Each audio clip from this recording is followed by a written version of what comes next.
So one of the things that, according to this, like that you wouldn't normally think of, but it says like you should not put your pet in the driver, like in the passenger seat, because I think if, according to this, like a 10-pound dog, even like if in a crash, if you're going 50 miles per hour or kilometers per hour, whatever the conversion is, if you get into an accident, it can create up to 500 pounds of pressure.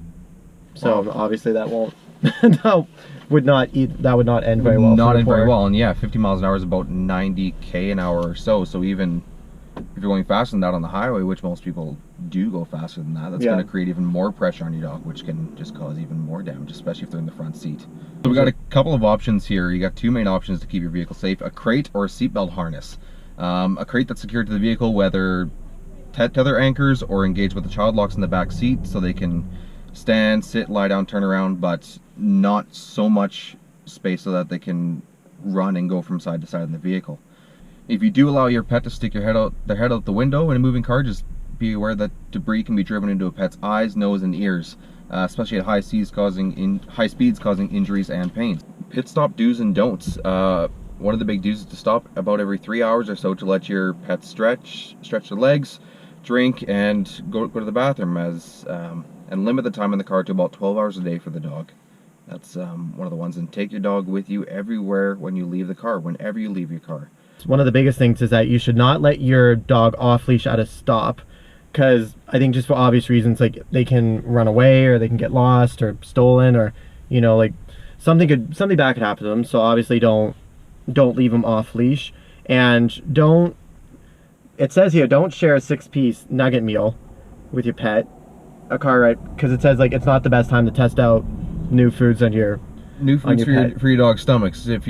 I guess it's a better way to put it. Yeah, don't introduce new foods on a road trip, especially, especially on a day like today when it's kind of getting warm.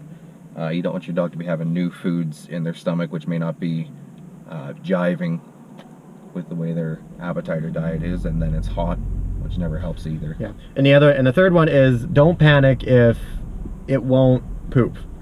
It's just changes in routine, mild anxiety or lack of exercise can affect your pet's like bathroom skills. So it's basically just like if it won't go to the bathroom, like don't completely panic. It might just be because it's freaking out because it's not in the house, or you might be somewhere new. So it's just don't panic.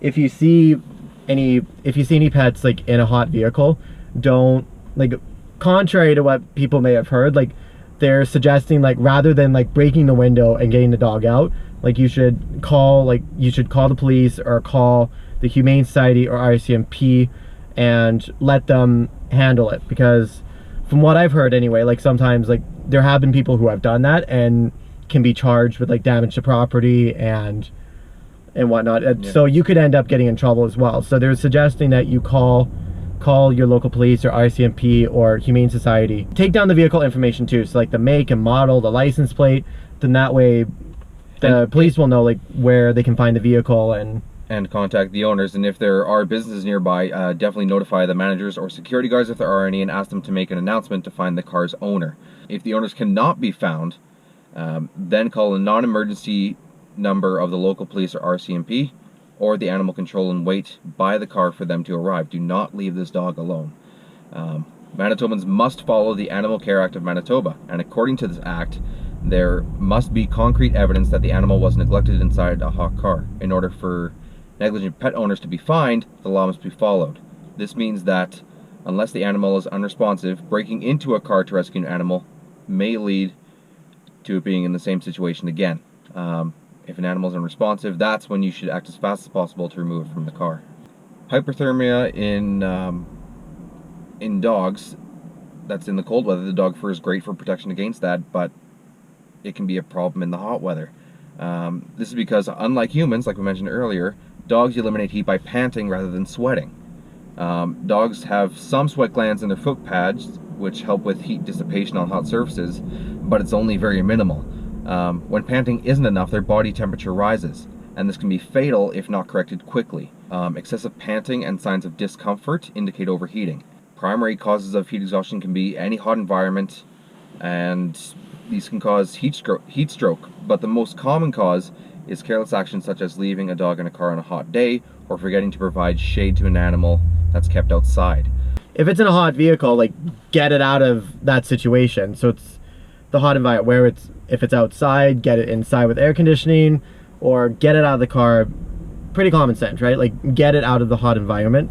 If it is unconscious, make sure no water enters the nose or mouth as you follow these guidelines. Put your dog in the bathtub. Run a cool, not cold, you don't want to do too cold, just a nice cool shower over your pet, covering the whole body, especially the back of the head and neck. Allow the water to fill up the bathtub as you shower the dog. Keep the head elevated to prevent aspiration pneumonia. If the dog getting into the tub is impractical, use a garden hose to cool, or place him in a pool of cold water. Apply a cold pack to the dog's head to help lower its body temperature. Massage the legs, vigorously rubbing the dog's circulation and reduces the risks of shock. Let the dog drink as much cool or cold water as it wants.